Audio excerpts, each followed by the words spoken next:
You're tired, aren't you? You spend half your life driving to soccer practice and the other half stepping on Legos in the dark.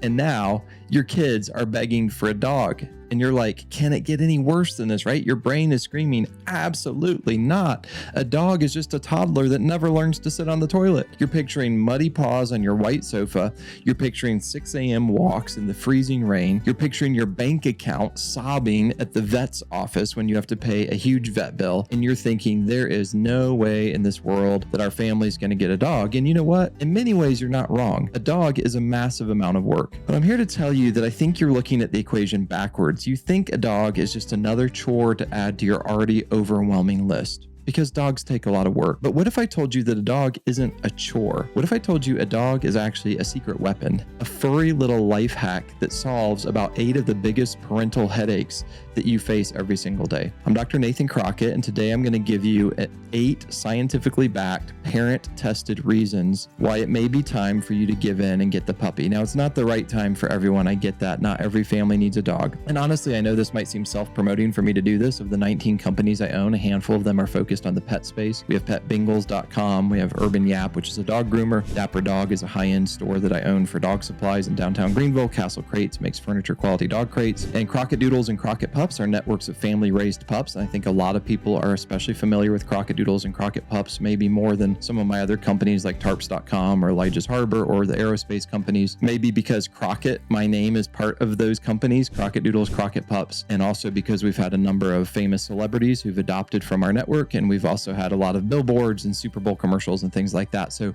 pretty well known. So I typically don't talk much about my specific businesses on YouTube. That's not my reason for being here. My businesses have been quite successful, but I'm not here to try to promote my businesses. I'm here to try to share things with you. But a couple of days ago, my youngest brother, Luke, I was one of 4 boys. He lives in Mauritius off the coast of Africa. His family lost their family dog, Pepper, and his whole family, particularly their 5 young sons, are just devastated. And I was reminded that one of the best things I've done for my kids is that I always had a dog growing up, and I've raised my kids with dogs. And in fact, we've raised a number of litters of puppies in our living room. Maybe I'm being hypocritical in sharing this, but I'm really convinced of it. So the first reason that it's good for your kids to have a dog is the responsibility hack that actually works. It's the only chore they can't ignore. You've tried chore charts, you've tried bribery, you've tried threatening to cancel Disney Plus, and yet their bed is still unmade and there's a wet towel on the floor. Why? Because if they don't make their bed, nothing bad happens, to them or to their bed. Enter the dog. A dog is high stakes responsibility. If your child forgets to feed the dog doesn't just sit there silently. It looks at them with those huge, big, sad, pathetic puppy dog eyes. It whines, it nudges their hand. A living creature depends on your child for survival. That hits differently than just taking out the trash. It teaches your kids that their actions or inactions have real world consequences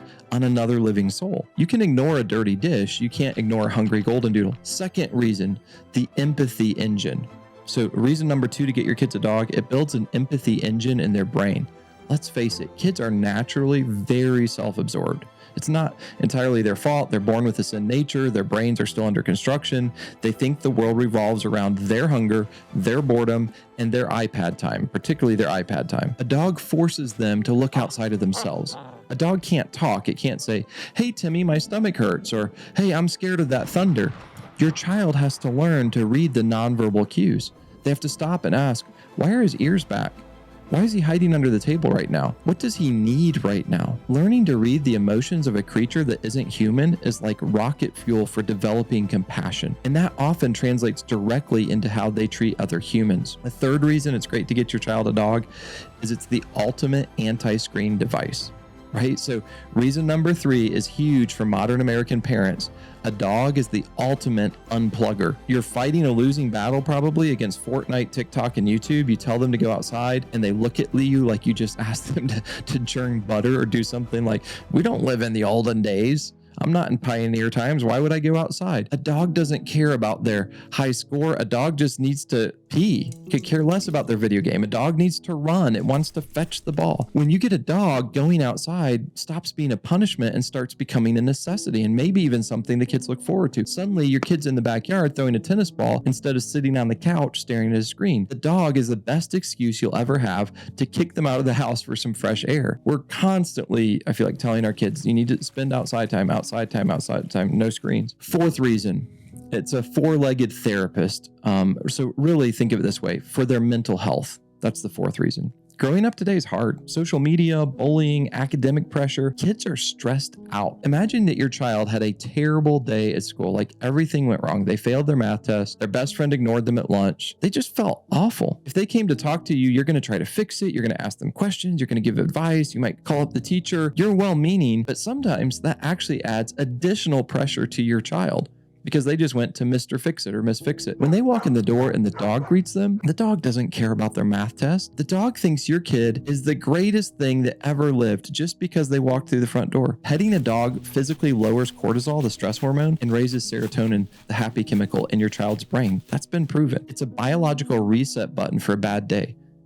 Having a dog is like a therapist that works for kibble and dog food, right? I mean, that's a pretty cheap therapist when you think about how much therapists cost. Reason number 5 is the gross health benefit. Reason number 5 is counterintuitive.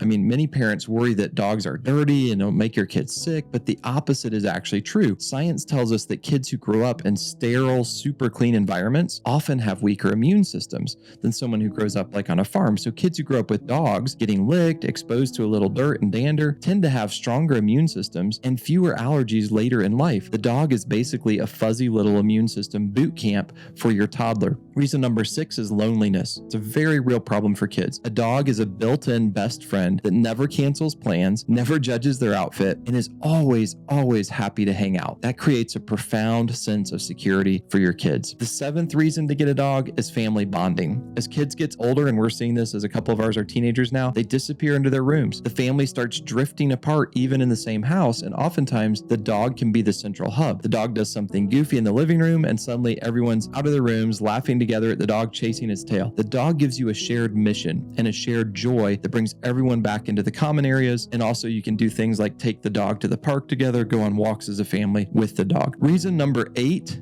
is, I'll call this the furry doorbell, right? Peace of mind for you. Even, it doesn't have to be a guard dog, but even a friendly Labrador or a little toy poodle or a Frenchton or whatever dog you have, Cavapoo, even a cute little fuzzy Cavapoo can be a furry doorbell. When your kids are playing in the backyard or sleeping upstairs, the dog will let you know if someone's near the house long before you would hear them. I remember watching the news story of a family who adopted a doodle from us, from Crockett Doodles, and one night it literally saved their lives by waking them up as soon as the house caught on fire. It went around and woke everybody up, and they said that dog saved our lives. It's an extra layer of security that lets you sleep a little bit better at night. Look, I'm not saying it won't be messy, that you won't buy extra lint rollers or you won't have to pick up poop, but the return on investment for your kids, I think, is immeasurable. And I realize I'm a little bit biased. I'm a dog lover, but I think you're not just adopting a pet, you're buying your child a teacher, a therapist, a bodyguard, and a best friend. So go look at those sad puppy eyes your kids are showing you on their phone, right? That you've been really hesitant to look at. Take a deep breath and say yes.